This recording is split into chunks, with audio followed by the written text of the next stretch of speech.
All right, hello everyone. Oasis hole 6, par 5 this time, and I do not have many attempts on this, only 2 or 3 so far.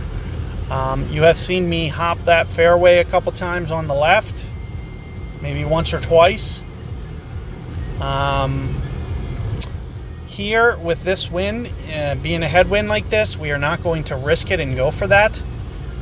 So that means we need to get probably semi-aggressive here on the right-hand side and try to get it up as far as possible, especially into a headwind. So here you can see my opponent has an extra mile. It is going to be relatively useful club for this hole, just for the whole distance aspect. But I do want to show you, even with a little bit less distance, we should be okay. We just need to go about playing a little bit differently. You know, we just play a little bit more smart, a little more strategic, get the balls into the center of the fairway and, avoid the mistake. So let's see what we have distance-wise. I'm assuming, yeah, there's no real threat of us going into that back bunker with this wind. So we can just get, somewhat aggressive and just try to beat the crap out of this ball as hard as we can, get it down there. With our rock, and I just want to show you guys that it is going to be okay using this club. It is a little bit more beneficial, I think, probably to cheat the left side of that fairway a little bit more, so it gives me kind of some shots. But another thing that I can do, depending on the wind, I'm probably going to use this right fairway and top spin it. Is going to probably be the approach. Now, the thing that I am a little worried about is I probably have to cheat very close to the rough, no matter which direction I go. If I go to the left, I'm probably going to need a lot of curl to the right, and probably full top spin, full everything, try to get it up there as far as possible. There you can see my opponent just barely grazed the rough.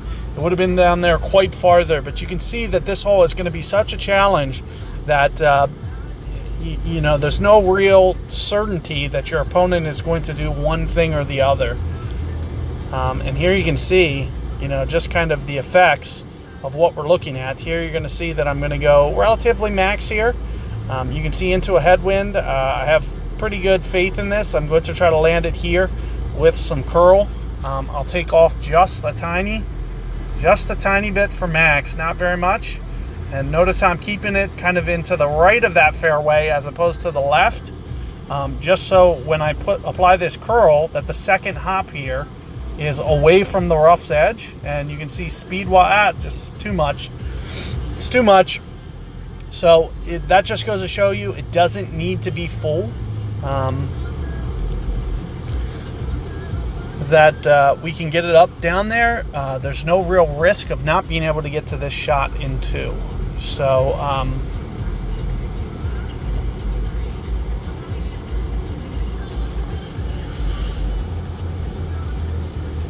we will be able to back off a little bit. It looks like, here's the interesting thing. So the reason that I use that much side spin is you could see the way that my ball guide was rolling out, that with the way that the ball guide was rolling out, that was probably going to be a possibility to, and you do want to watch out for that a little bit. A little glitchy ball guide. Make sure that whatever you're doing here doesn't have multiple land zones. And I'm going to just kind of strive for running this into the pin, kind of like this. If you guys saw my other approach where I tried to, use the run out from the back of the green there, it was very challenging to get a top spin shot to get the ball trail into the hole. So, it might be just beneficial for you, especially with the amount of ridges. If you guys saw my last video where you could really see the zoom in camera view, where it had all kinds of fishy, weird little hops on the green there, it might just be best to just try to use as little green as possible, as opposed so that way that you can get consistent runouts and not have to worry about glitchy things happening with your ball.